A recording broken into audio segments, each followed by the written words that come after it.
धुप हल्काउनु पर्दैन नि त घन्टी मात्र यहाँनिर समात्ने घन्टी यहाँ हो ल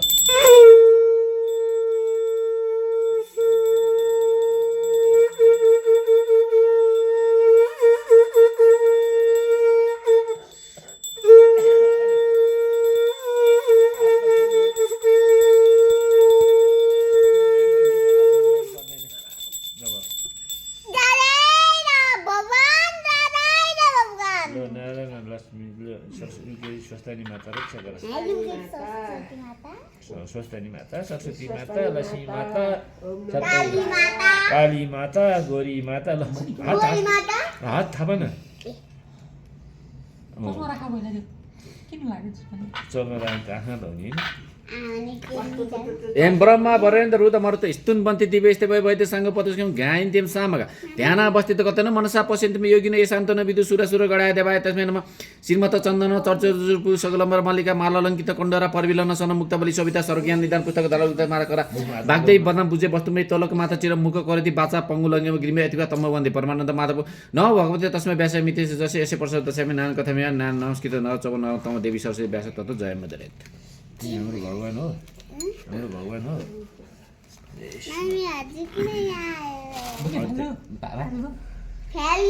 हाल्नु हुँदैन हाल्दियो भने तिमीले सुन्नेनौ हालिदियो भने अथ षोडशो अध्याय कुमारजी आगे गर्नु चाहिँ हे अगस्त्य मुनि ध्यानपूर्वक सुन फेरि कुनै दिन शिवजी वन विहार गर्ने इच्छा भएर कसैले पनि थाहा नदिकन श्लेषमान्तक वनमा मृग स्वरूप भई अनेक मृगिकाहरूका साथ परम आनन्दले रहन लाग्नुभयो यता पार्वतीले महादेवलाई नदेखि अनेक स्थानमा खोजिन् तर कहीँ भेटाउन नसकी महादेवले अघि पनि मलाई यसै गरी दुःख दिनुभयो अब फेरि कहाँ जानुभयो होला भनी ध्यान दृष्टि विचार गरेर श्लेषमान्तक वनमा मृगरूप धरेर विहार गरिरहेको थाहा पाइन् र आफू पनि बागमती नदीको किनारमा गएर अनेक कष्ट खपी तपस्या गर्न लागिन् कैलाशमा शिव पार्वती दुवैले नदेखि ब्रह्मादि देवताले स्थानमा खोजी गरे तर कहीँ पनि पत्ता पाउन सकेनन् र हार मानि आफ्नो आश्रममा जान लाग्दा बागमती नदीको किनारमा पार्वतीले तपस्या गरिरहेको देखेर सबै देवताहरूले प्रणाम गरी सोधे हे जगतमाता कैलाशमा हजुर महादेव बिना संसार शून्य जस्तो भयो र हामीहरू असहाय अनाथ जस्ता भयौँ अब हामीमाथि दया गरेर महादेव कहाँ हुनुहुन्छ आज्ञा होस् फेरि जुन हजुर पनि यस्तो स्थानमा आएर एक्लै किन बस्नुभएको यी सबै कुरा हामीलाई आज्ञा होस् यति देवताहरूको प्रार्थना सुनि पार्वती भन्नुहुन्छ हे देवता हो महादेव यतै आउनुभएको हुनाले म उनकै आराधना गरेर यहाँ बसेको हुँ श्लेषमान्तक वनको नैऋत्य कोणमा एउटा जङ्गल र सरोवर छ महादेव त्यही मृग स्वरूप भएर वन विहार गर्दै हुनुहुन्छ कस्तो मृग भने सुवर्णको जस्तो वर्ण भएको 3 नेत्र 1 सिङ भएको मृगहरूको समूह सबभन्दा ठुलो मृग स्वरूप धारण गरेर बस्नुभएको छ अब तिमीहरू त्यहीँ गएर खोजी गर अनि महादेवको दर्शन पाउनेछौ पार्वतीको वचन अनुसार देवताहरूले त्यहीँ गई खोजी गरेर तर पाउन ब्रह्मा विष्णु इन्द्र तीनै देवताले अनेक स्तुति गर्दै खोजे लागे उसै बेला अकस्मात लाखौँ मृगको एउटा समूह देखे त्यही खोजेका माझमा अत्यन्त राम्रो 3 नेत्र 1 सिङ र सुवर्ण झैँ बड भएको सबभन्दा ठुलो मृगलाई परैबाट देखे त्यस मृगलाई आउन लागेको तिनै देवताले देखेर अलि नजिक गई बिन्ती गरे हे भगवान कैलाश शून्य भएको धेरै दिन भयो हे दया सागर हामी त्रिदेव ब्रह्मा विष्णु इन्द्रमाथि दया गरी दर्शन दिनुहोस् यस्तै अनेक स्तुति गर्दै मृगरूप शिवका नगी चाहिँ गए आफूतिर आउन लागेको देवताले देखेर रुद्र मृग उफ्री भाग्नलाई रुद्र मृग त्यस्तो चालक देखेर विष्णु भगवान भन्नुहुन्छ हे देवेन्द्र हामीहरूको प्रार्थनाले महादेव चैतन्य हुने भएनन् अब हामी 3 व्यक्तिले 3 तर्फबाट घेरा दिएर समातौँ विष्णुको त्यस्तो वचन सुनेर हुन्छ भने 3 देवताले 3 तिर उभि घेरा दिएर रुद्र मृगको सिंहमा जरा विष्णुले र माझमा ब्रह्माले टुप्पामा इन्द्रले बलपूर्वक समाते त्रिदेवले समाउना साथ रुद्र मृग अन्तर्धान भए सिंह मात्र त्रिदेवका हातमा रह्यो त्रिदेवले बेसरी समातेका हुनाले त्यो सिंह 3 टुक्रा भई तीनै देवताका हातमा एक टुक्रा आयो यस्तो भएको देखेर यो हामीले ठुलो अपराध गर्यौँ साह्रै अनर्थ भयो अब के गर्ने भन्दै 3 देवता हे शम्भु हामीहरूको यो अपराध क्षमा गरी बक्सियोस् भनी स्तुति गर्न लागे ब्रह्मा विष्णु र इन्द्रले त्यसरी स्तुति गरेको देखेर दयाका सागर महादेवले प्रसन्न भई ज्योति स्वरूपको दर्शन दिनुभयो अनि देवताहरूले खुसी भई दण्डवत प्रणाम गर्दा भए अनि महादेव आज्ञा गर्नुहुन्छ हे देवता हो तिमीहरूको स्तुति म प्रसन्न भएँ वर माग महादेवको त्यस्ता आज्ञा सुनेर ब्रह्मा विष्णु र इन्द्र बिन्ती गर्छन् हे प्रभु हजुरको ध्यान कहिले पनि नबिर्सोस् सदा हाम्रो हृदयमा रहिरहोस् अरू हामीलाई केही पनि वर चाहिँदैन केवल हजुरका चरणको भक्ति चाहन्छौ देवताहरूको त्यस्तो वचन सुनेर महादेवले तथास्तु भन्नुभयो फेरि तीनै देवताले भने हे ईश्वर यो हजुरको सिंह 3 टुक्रा पारेको हामीहरूको अपराध क्षमा गरी यी सिंहका टुक्रा 3 टुक्रा के गर्ने हो आज्ञा होस् अनि शिवजीले आज्ञा गर्नुभयो हे देवता हो मेरो सिङ 3 टुक्रा पारेको तिमीलाई कुनै अपराध लाग्दैन र शङ्का मान्नु पर्दैन, बरु इन्द्रका हातका इन्द्रलोकमा, ब्रह्माका हातको मध्यमण्डलको नेपालको गोकर्ण भन्ने स्थानमा र विष्णुको पातलमा लगेर स्थापना गर्नु। यति शिवजीको आज्ञा सुनि ब्रह्मा, विष्णु र इन्द्र तिनै देवताले दण्डवट प्रणाम गरी विदा भएर उपरोक्त दिनदेखि तिनै स्थानमा सिंह स्थापना गरेर आफ्नो आश्रममा गए। अनि महादेव सरासर गएर तपस्या गरिरहेकी पार्वतीका काखमा लिई त्यहाँबाट अन्तर्धान भई कैलाश पर्वत पुगी नन्दी भृङ्गी 64 योगिनी भूत प्रेत पिशाच प्रमोदगढ सहित भई परम आनन्द साथ रहनुभयो। हे मुने, त्यसपछि नैऋत्य कोणको लङ्कापुरीबाट 10 शिर रावण नित्य गोकर्ण आएर श्रीमादेवको चरणमा दण्डवट गरी नाचगान गरी तपस्या गरेर जान्थ्यो। त्यही क्रमले निकै दिन बितेपछि एक दिन शिवजी विष भाङ धतुरो खाए अचित भइरहेको बेला रावण आएर दण्डवट प्रणाम गरी नाचगान र मृदङ्ग बजाई स्तुति गर्न लाग्यो र दिगम्बर शिव प्रसन्न हुनुभयो। अनि हे रावण, तेरो तपस्या र शिवले म प्रसन्न भए, वरदान माग, जे मागे पनि दिन्छु। मेरो निम्ति संसारमा अध्यय केही पनि छैन। महादेवको यस्तो वचन सुनि रावण भन्दछन्, हे ईश्वर, हजुरको कृपाले मसँग सबै वस्तु छ, मलाई केही पनि चाहिँदैन। रावणको त्यस्ता कुरा सुनि महादेवले फेरि आगे भयो, हे रावण, केही एक थोक नमागी सुख पाउनुहोस्, लौ माग। शिवको त्यस्तो इच्छा बुझी रावणले मनमा विचार गर्यो, अब मैले माग्ने कुरा के छ र मागे। महादेवका काखमा बसेकी सकल लक्षणयुक्त पार्वती नै माग्छु यस्तो निश्चय गरे, बिन्ती चढाए, हे प्रभु, मलाई अरू केही पनि चाहिन, केवल एउटी पार्वती बक्सनुहोस् भनेर महादेवले लौ लैजा भनेर पार्वती टिप्पा लगाइदिनु भयो। रावण जगत माता पार्वतीलाई पिठमा बोकेर शिवजीसँग बिदा मागी हिँड्यो।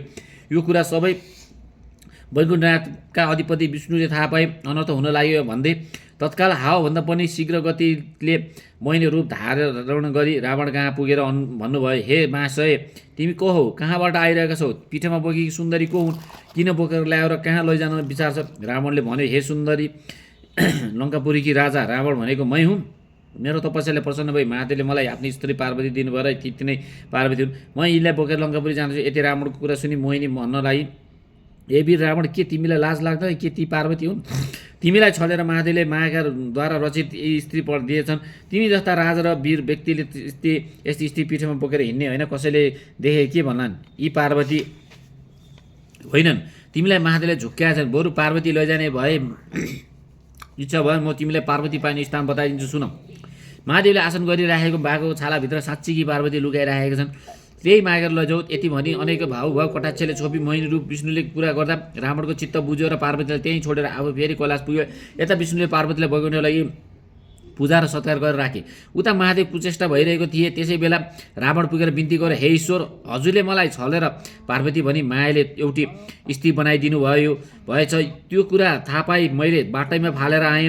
दिने इच्छा भयो, हजुरले आसन गरिराखेको बाघको छालाभित्रकी पार्वती दिनुहोस्। रावणले यति भनेको सुनि महादेवले ध्यान दृष्टिले विचार गर्दा पार्वतीलाई विष्णुले लगेछन् भन्ने थाहा पाए मायाले एउटी स्थिति उत्पन्न गरेर आसन गरिराखेका बाघको छालाभित्रबाट झिकेर लौ लैजा भनिदिनु भयो। रावण अत्यन्त प्रसन्न भएर माया रचित स्त्रीलाई पिठमा बोकी लङ्कापुरी गए। यता विष्णुले पार्वतीलाई महादेव कहाँ पुर्याई वैकुण्ठ जानुभयो। कुमारजी आएको हुनुहुन्छ, हे अगस्त्य मुनि, एक चित्त भएर सुन। एक दिन महादेवले पार्वतीसित सल्लाह गरी मानसरोवर तलाउमा राजहंस भएर जल क्रीडा गर्न जानुभएको थियो। त्यसै मौकामा अन्तपुर नामक नगरमा बस्ने एउटा जालन्धर थियो। त्यसकी बिन्दा नामकी अत्यन्त पतिव्रता स्त्री थिइन्। एक दिन ती दुवै पति पत्नी बसेर ठट्टा गरिरहेका थिए।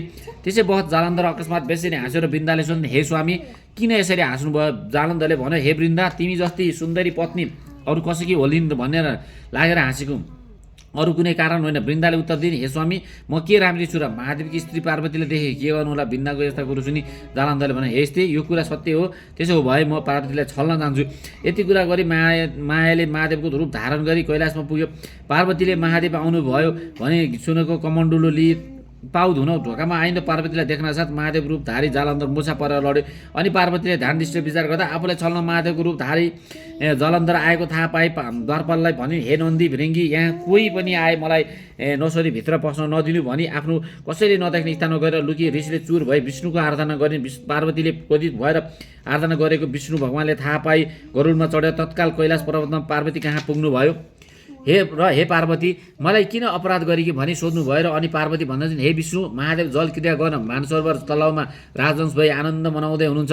यही मौकामा मलाई छल्न महादेवको रूप धारण गरी पापिष्ट जालन्धर आएर मैले थाहा नपाई महादेव पाल्नु भयो भने पाउ धुन बाहिर ढोकामा जाँदा मलाई देख्नासाथ मूर्छा परि भूमिमा ढलेको देख्दा महादेव भयो मलाई देख्नासाथ मूर्छित हुनु पर्दैन त्यो यो कुन पापी मलाई छल्न आयो होला भने ध्यान दृष्टिले विचार गर्दा जालन्धर रहेछ भने दानी द्वारपाललाई यहाँ कोही आए पनि भित्र नपठाउनु भन्ने आदेश दिएर यहाँ आई तपाईँको आराधना गरेकी हुँ।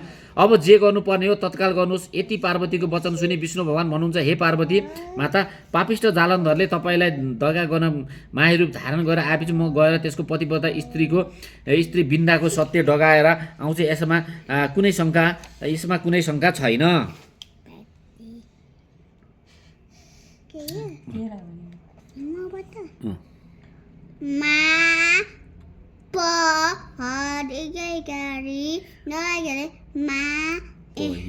पहिले मकरमा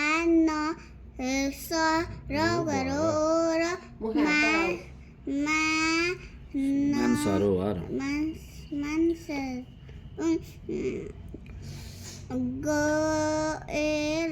गएर मगडे ओलकलाई महादेवलाई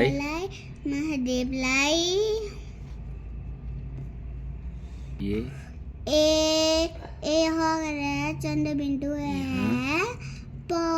पठक ठाई डडी गाडी आदि दिन्छु ए टर्सगटी एटी भनेर पक्र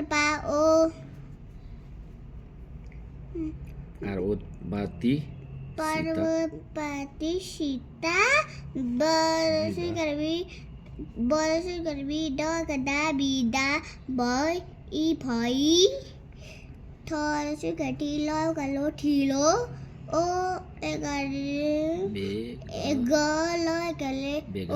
बेगले मगरमान्द सरौगरो ओ र टरसी घटी मानसय ओ र तर मानसरोवरतिर जगजा चन्द्रबिन्दु डग जाता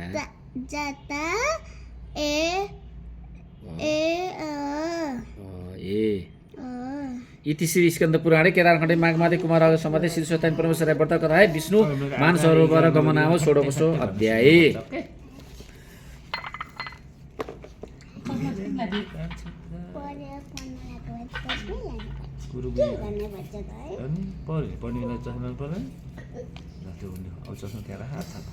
मलाई फुलै पाएको छैन, मलाई लास्टमा पाइन्छ। उयो फुलको चुट्टै भेट्यो।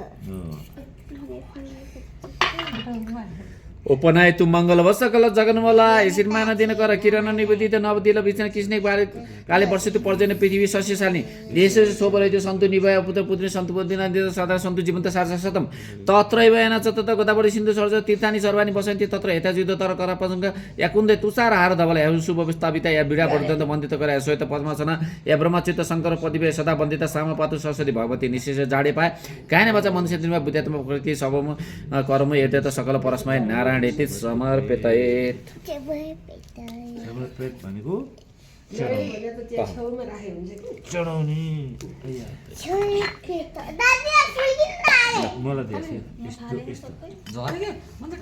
ल घन्टी बजाऊ बेबी ल किनी